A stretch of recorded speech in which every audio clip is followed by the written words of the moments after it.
El mensaje de hoy se titula Valentía ante la persecución. Hermanos, nuestra respuesta a las pruebas y a la persecución y nuestro buen comportamiento con los demás hará que Dios nos pueda usar en la extensión del Evangelio. En Primera de Tesalonicenses capítulo 2, versículos 3 al 5, Pablo nos dice: porque nuestra exhortación no procedió de error, ni de impureza, ni fue por engaño. Está diciendo Pablo que no predicamos con engaño ni con malas intenciones, ni mucho menos con artimañas. Versículo 4, sino que según fuimos aprobados por Dios, para que se nos confiase el Evangelio, así hablamos. Está diciendo, pues hablamos como mensajeros que hemos sido aprobados por Dios, a quienes se les confió la buena noticia del Evangelio. Y añade, no como para agradar a los hombres, sino a Dios, que prueba nuestros corazones. Pablo está diciendo que su propósito es siempre, o era siempre, agradar a Dios, no a las personas, porque solamente Él, Dios, examina las intenciones del corazón. Versículo 5, porque nunca usamos de palabras que adulan o que agradan, como sabéis, ni encubrimos avaricia. Dios es testigo.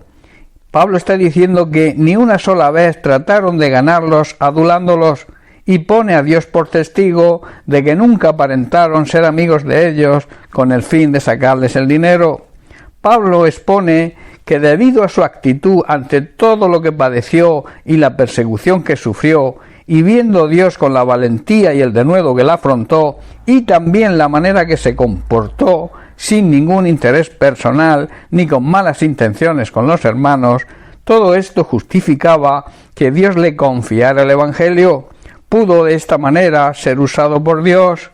Hermanos, Dios nunca se equivoca cuando recibimos su aprobación y se nos confía el Evangelio, y lo predicamos según el don y el talento recibidos. Dios, hermanos, nos regala los dones y los talentos, y es nuestra obligación desarrollarlos y ejercerlos.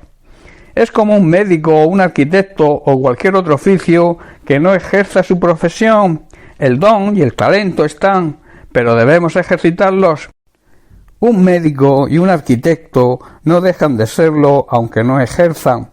Este es el sentido, este es el significado de lo que Pablo dice en Romanos 11:29, donde dice y declara, porque irrevocables son los dones y el llamamiento de Dios. La clave está en nuestra respuesta a esos dones y al llamado de Dios para ejercerlos.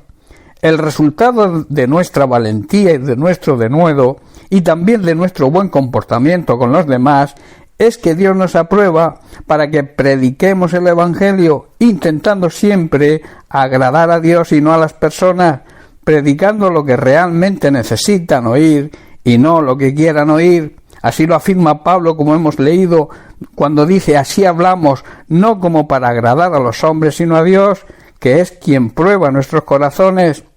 Hermanos, hoy ante la situación que estamos viviendo, en un mundo donde abunda la maldad, el pecado, la depravación y en general el deterioro de una sociedad egoísta, donde se están derribando todos los valores éticos y morales enseñados por nuestros antepasados. Por eso existe la necesidad por parte de nosotros, la Iglesia de Jesucristo, que nos levantemos con valentía, predicando la verdad del Evangelio, y también la necesidad de volver a las sendas antiguas y restaurar dichos valores. Esto, claro, va a conllevar que seremos perseguidos, pero hermanos, tenemos el ejemplo de Pablo y de muchos otros siervos que actuaron con valentía, fueron aprobados y usados por el Señor grandemente. Hermanos, nadie dijo que fuera fácil.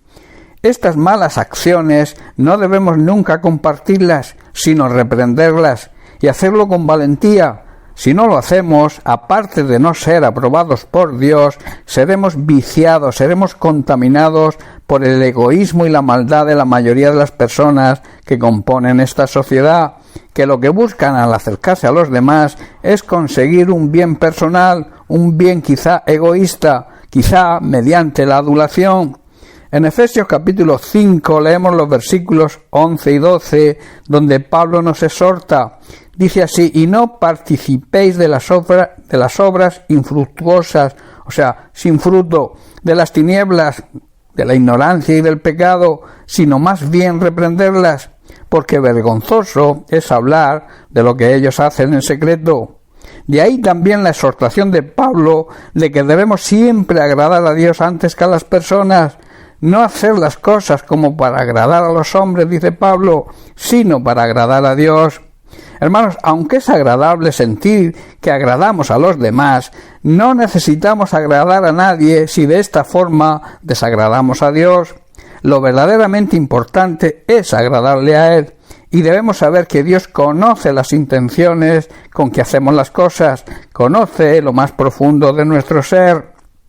Debemos, por tanto, pedirle a Dios que nos ayude y que quite de nuestro corazón todo aquello que no le agrade, que quite todo tipo de egoísmo y que nuestra intención sea siempre hacer las cosas de acuerdo a su palabra. También que nos libre de querer hacer las cosas a nuestra manera y dejar que Él nos dirija en todo lo que hagamos, que podamos aprender a amarle como se merece y amar también y buscar lo mejor para los demás, para nuestro prójimo. Debemos, por tanto, pensar como Dios piensa, debemos sentir como Dios siente, debemos amar como Dios ama, debemos ser, en definitiva, como Dios es, aunque a veces tengamos que perder o sacrificar nuestros deseos. Debemos dar prioridad al deseo y a la voluntad de Dios siempre. Debemos, hermanos, ser valientes, afrontando toda prueba, toda persecución que pueda haber en nuestro ministerio, y así recibiremos la aprobación del Señor. Bien, hermanos, pues hasta aquí el mensaje de hoy. Bendiciones para todos. Un abrazo.